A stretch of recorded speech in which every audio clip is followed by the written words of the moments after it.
Tout à fait. Parce qu'elle a libéré un peu Alejandro Valverde. Exactement, ça lui a permis peut-être de prendre un peu plus d'initiative. Alors Christopher Froome, on a les mêmes réflexions, Patrick. Ça fait 3 semaines qu'on commente, ça y est, on a le même vocabulaire et les mêmes phrases. On lui veut pas de mal, même si des fois il nous ennuie un peu, Christopher Froome, on lui veut pas de mal, mais on aimerait qu'il y ait du suspense jusqu'au bout de ce Tour de France. En tout cas, Christian Prudhomme doit jubiler dans sa voiture, le directeur du Tour, parce que là, il s'est dit, il y aura du suspense peut-être jusqu'au dernier mètre de cette étape. Alors, on aimerait avoir les écarts d'ailleurs. Thibaut Pinot qui est en train d'emmener Ryder Hesjedal, mais qui a l'air vraiment moins bien que Thibaut dans l'ascension, ça c'est plutôt bon signe. Je pense qu'à la prochaine attaque de Thibaut, Ryder Hesjedal va sauter. 20 secondes entre Nairo Quintana et Christopher Froome. 20 secondes. 20 secondes, il reste 7 km 500. On rappelle qu'il y a donc 2 minutes 38 secondes d'écart au classement général, alors que là, les deux hommes de la Movistar sont en train de revenir sur Pierre Rolland. Alors le Canadien pour l'instant s'accroche clairement à la roue de Thibaut Pinot, Ryder Hesjedal. Il a l'air bien, il a vraiment bien Nairo Quintana. Est-ce que ce sera suffisant? Alors que c'est vrai que Christopher Froome a l'air moins bien. Mais il s'accroche.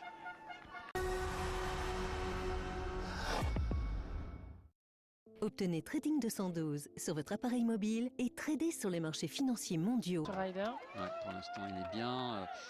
Bon, si Hesjedal a des ressources pour en remettre quelques-unes, ça peut devenir compliqué, mais on n'a pas l'impression qu'il puisse faire craquer maintenant Thibaut Pinot.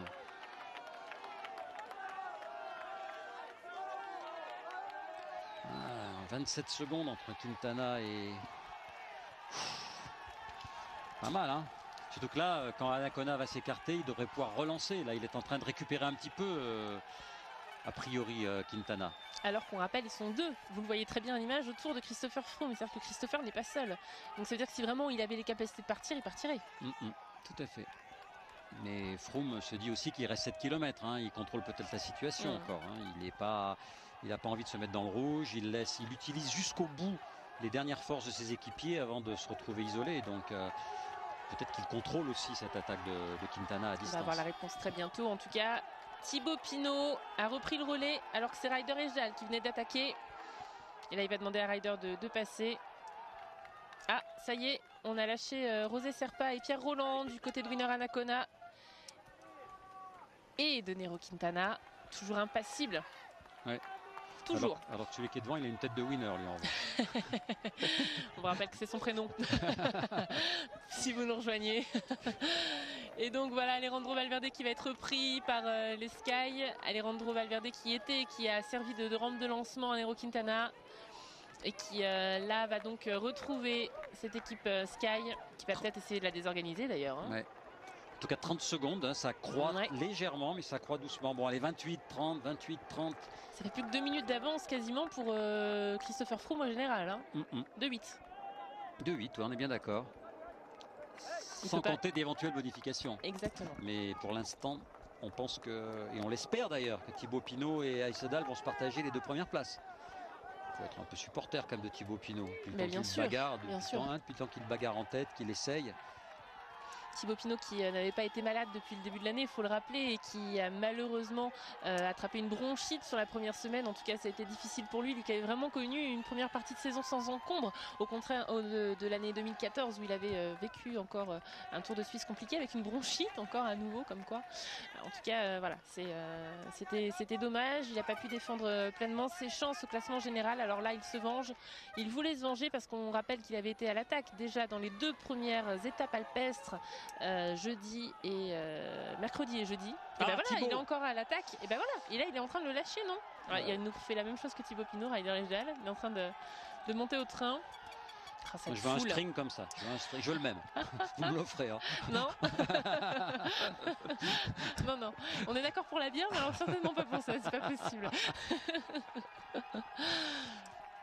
Voilà, il est en train de buter là. Il est en train de buter là. Ouais, vraiment, ça va être compliqué pour Hesjedal. Mais en même temps, il y a le rapproché. Hein. Et on est en train de revenir sur Alexandre Géniez là. Mais Quintana n'est plus qu'à moins d'une minute de Thibaut Pinot. Donc maintenant, le danger pour Thibaut, c'est le retour de Quintana.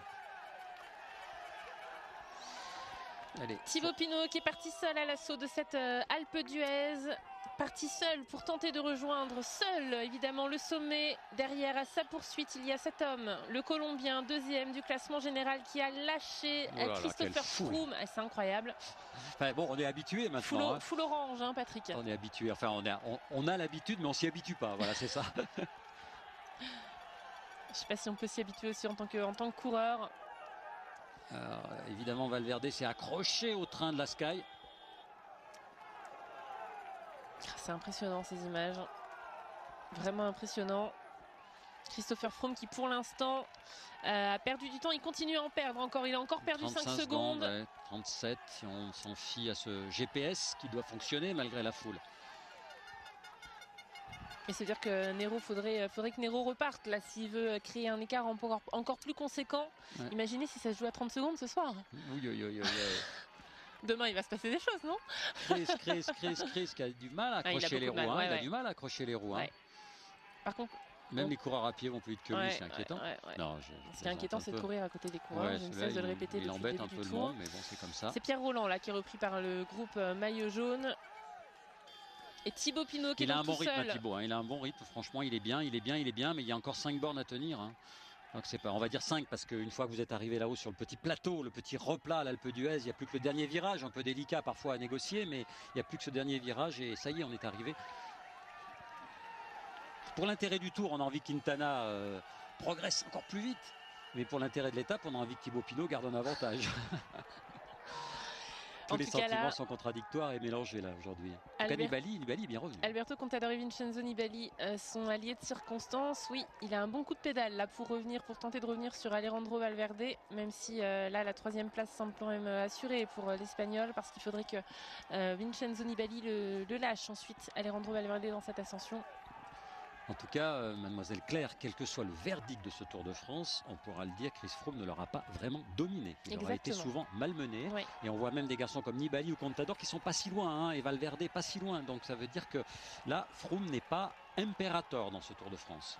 Nairo Quintana qui a un beau coup de pédale en tout cas. On se regarde du côté de l'équipe Sky, on essaie de se parler, on essaie de se demander ce qu'on doit faire aussi. Et c'est Alejandro Valverde qui continue à maîtriser du côté de cette équipe Movistar, qui est clairement, si on est la plus forte du côté de l'équipe Sky pour accompagner le leader, l'équipe Movistar est clairement l'équipe la plus forte de ce Tour de France parce qu'elle est partout et parce qu'elle est tactiquement aussi très bonne. Hein. Ouais.